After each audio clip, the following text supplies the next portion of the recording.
5 World News. We want to get right to that hurricane watch that's happening on the Gulf Coast. Take a look at this image from NASA. That is Tropical Storm Harvey from space. It's massive. And it is gaining strength right now. Evacuations underway in some parts of Texas. People are preparing for the worst. They're stocking up on supplies. We want to go right to Ginger. She's tracking the storm. Good morning, Ginger. George, they are right to prepare for the worst because this will be a heavy rain event and flooding that could impact life and property. We could lose both this weekend. Let me take you to Tropical Storm Harvey that formed overnight or redeveloped, and you can see it's about 300 miles south and east of Brownsville. Max sustained winds right now 45 miles per hour, moving north at 10 miles per hour. There are hurricane watches, tropical storm warnings, and a hurricane warning for a large area in southeast Texas, but this flood watch extends all the way to San Antonio for up to 20 inches of rain. We've got to get to the track in just a couple of moments, but first, our Matt Gutman already standing in water this morning in Corpus Christi. Matt? Hey, good morning, Ginger. You're right. Water is the major story here. Now, check this out.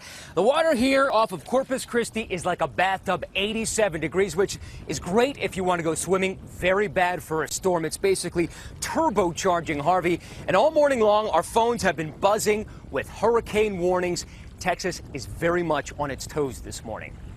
This morning, Texas declaring a state of disaster with cities along a 600-mile stretch of the Gulf of Mexico bracing for catastrophic rainfall. We need people to be aware. Harvey churning towards the Texas Gulf Coast, upgraded to a tropical storm overnight. Major cities, including Houston and San Antonio, forecast for a deluge of over a foot of rain from this storm, plus potentially devastating storm surge. We're going to have coastal flooding. All of our bayous and creeks would be potentially a problem with this type of rainfall. Residents in the Lone Star State emptying shelves, many stores selling out of basics, including water. Some of the essentials. Water and food and batteries. Just getting ready for it. City officials and emergency responders preparing for the worst this morning. Local law enforcement practicing for potential helicopter rescues. College campuses under mandatory evacuations, and drivers warned to avoid the roads as main thoroughfares are shut down.